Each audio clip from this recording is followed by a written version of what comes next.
Welcome to The Explainer. You know, our rivers are the absolute lifeblood of our communities, but how do we really take care of them? Today, we're diving into a really powerful new way of thinking about river management. This comes from the work of Sales Tomás from Fundación Limne, presented at the Regenerar para Resistir event, which is all part of the European Core project. So let's just start with a huge foundational question. Who is actually responsible for our rivers? Is it some government agency? The people who own the land along the banks? Or is it the communities that use them every single day? It seems complicated, right? But one organization is pushing a very clear, very powerful answer. Their answer? It's simple.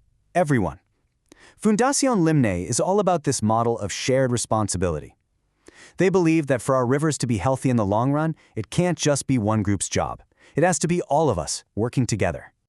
Now, this whole idea has a name. It's called Custodia Fluvial, or as we'd say, river stewardship. And honestly, it represents a massive shift in how we think about managing these incredible natural resources. Look, this isn't just about another public meeting where you get to say your piece and that's it. No way. River stewardship is about making everyday citizens active co-managers of their rivers. That means they're involved from the very beginning of a project all the way through the work and deep into the long-term care and maintenance. Just think for a second about all the different people who have a real stake in a river's health. You've got the main water authority, regional and local governments, landowners, farmers, fishermen, and of course, all the citizens who live nearby. The whole point of the stewardship model is to bring all these different voices to the same table, all pulling in the same direction for one common goal. And get this isn't just a local idea brewing in one spot. Through something called the Riwet project, Fundación Limne and their partners are swapping these strategies with 11 different regions across Europe. They're building this amazing network to share what really works when it comes to managing rivers together. Okay, so how does this philosophy actually look in the real world? Let's dive into a fantastic case study that shows this model in action, the Caña a la Caña project. So this project tackles a massive problem in Spanish rivers, an invasive species of cane. But the goal here isn't just to pull out a weed. It's so much bigger. It's about restoring the river's natural functions, Bringing back native plants and animals, making the banks stable again, improving water flow to help with floods, and turning a boring, sterile landscape back into a vibrant, healthy ecosystem. What's so important here is that they look at the whole picture. It's not just about taking out the bad stuff. It's about actively rebuilding the good. They're replanting native trees, using these cool living bioengineering techniques to fix the riverbanks, cleaning up old industrial junk, and even giving the river more room to breathe by turning old farmland back into natural floodplain.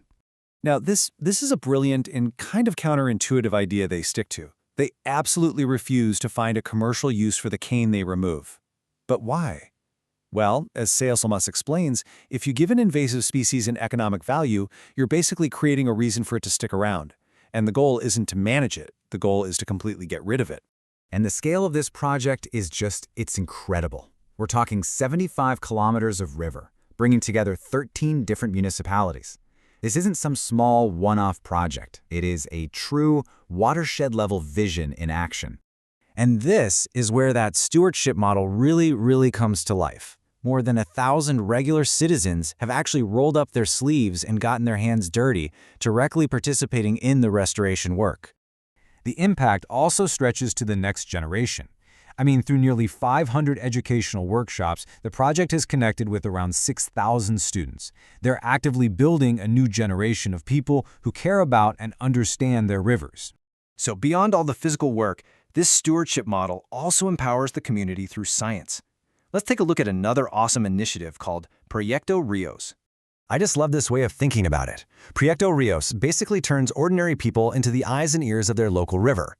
Just like Darwin had this whole network of people sending him observations, this project trains citizens to go out and collect crucial scientific data.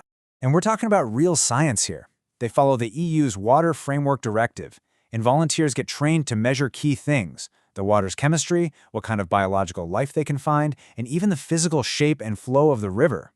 All of that data then gets put into professional reports that go straight to public authorities, giving them a priceless, on-the-ground picture of the river's health. And that collaborative spirit, it doesn't stop at the local riverbank. Through the RWIET project, ideas are being shared all across Europe, which helps make these stewardship models better everywhere. And it is a true two-way exchange, which is so cool. The massive scale of Valencia's Caña a la Caña project really impressed our partners across Europe. And in return, the team in Valencia learned about these innovative funding models from Finland, where citizens actually help pay for restoration work. That sparked all sorts of new ideas for how to get the public even more involved back home. So this really brings us to the core of it all, the big takeaway.